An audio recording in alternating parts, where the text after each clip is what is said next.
नमस्कार। आज हम एक बहुत ही ज़रूरी सरकारी प्रक्रिया पर बात करने वाले हैं, खासकर भारत के सूक्ष्म, लघु और मध्यम उद्यमों यानी एमएसएमईज के लिए। ये है उद्यम रजिस्ट्रेशन। जी। और हमारी ये जो बातचीत है, ये उद्यम रजिस्ट्रेशन एमएसएमई के लिए संपूर्ण मार्गदर्शिका से मिली जानकारी पर आधारित है। तो आज हम समझना चाहेंगे कि ये है क्या असल में, किन व्यवसायों के लिए है ये, और हाँ, सबसे ज़रूरी इसके फायदे क्या हैं और क्या ये प्रक्रिया वाकई उतनी आसान है जितनी कही जाती है। हाँ, बिल्कुल। इससे पहले जहाँ तक मुझे याद है, उद्योग आधार कहते थे। है ना? जी हाँ, पहले उद्योग आधार था, तो अब ये नया उद्यम रजिस्ट्रेशन है। तो चलिए इसी पर गहराई से बात करते हैं और देखते हैं कि छोटे बिजनेस के लिए ये क्यों इतना अहम है। बिल्कुल। देखिए, उद्यम रजिस्ट्रेशन को अगर बिल्कुल आसान शब्दों में समझें तो ये सरकार की तरफ से एमएसएमईज को एक यूनिक आइडेंटिफिकेशन नंबर, एक पहचान संख्या देने का तरीका है। उद्यम नंबर कहते हैं इसे। अच्छा। और ये पूरी तरह से डिजिटल है, ऑनलाइन होता है सब कुछ। और इसका मेन मकसद है कि बिजनेस को सरकारी मान्यता मिले और वो सरकारी योजनाओं से जुड़ सकें। ठीक है। तो ये एक तरह से उद्योग आधार का ही कह सकते हैं एडवांस्ड और ज्यादा बेहतर रूप है। अच्छा, और कौन-कौन इसके लिए अप्लाई कर सकते हैं, मतलब पात्रता क्या है इसकी? इसका दायरा काफी बड़ा रखा गया है। लगभग हर तरह का बिजनेस इसमें आ जाता है। मतलब चाहे आपका एकल स्वामित्व हो, सोल प्रोप्राइटरशिप जैसे कहते हैं, हाँ हाँ। या पार्टनरशिप फर्म हो, प्राइवेट लिमिटेड कंपनी हो, या आजकल जो 1% कंपनी चलती है ओपीसी, जी। सहकारी समितियां, ट्रस्ट सोसाइटीज, यहाँ तक कि जो किसान उत्पादक संगठन है एफपीओज, वो भी इसके लिए रजिस्टर कर सकते हैं। अरे वाह! मतलब दायरा तो वाकई काफी बड़ा है।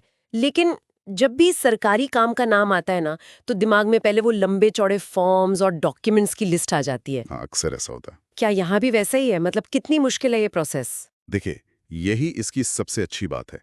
इस नए सिस्टम में कोई भी डॉक्यूमेंट आपको अपलोड ही नहीं करना है। सच में? कोई डॉक्यूमेंट नहीं? जी हाँ, ये पूरा का पूरा सेल्फ डिक्लेरेशन पर आधारित है।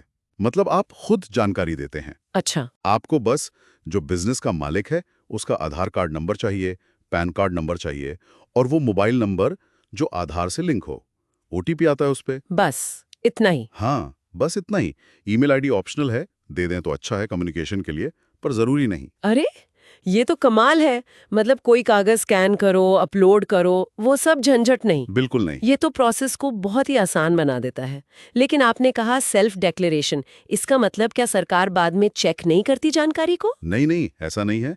सेल्फ डिक्लेरेशन का मतलब है कि रजिस्ट्रेशन के टाइम आप खुद अपनी जानकारी दे रहे हैं, लेकिन सिस्टम जो है वो बाद में आपके पैन और जीएसटी डिटेल्स, अगर लागू होता है तो उसके जरिए आपका जो निवेश है, टर्नओवर है, हाँ हाँ। उसको सरकारी डेटाबेस से वेरीफाई करता है।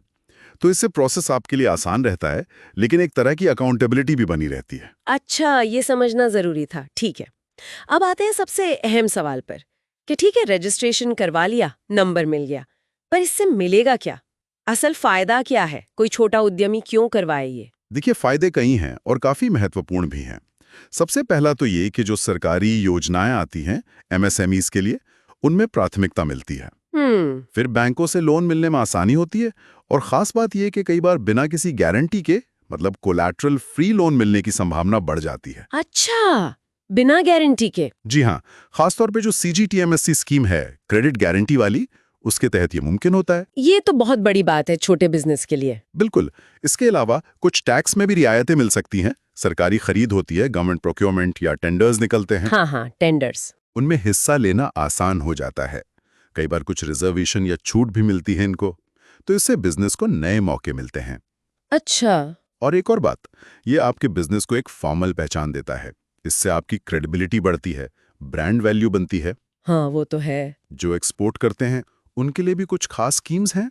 तो फायदे तो वाकई काफी हैं, खासकर वो बिना गारंटी वाला लोन और सरकारी टेंडर वाली बात।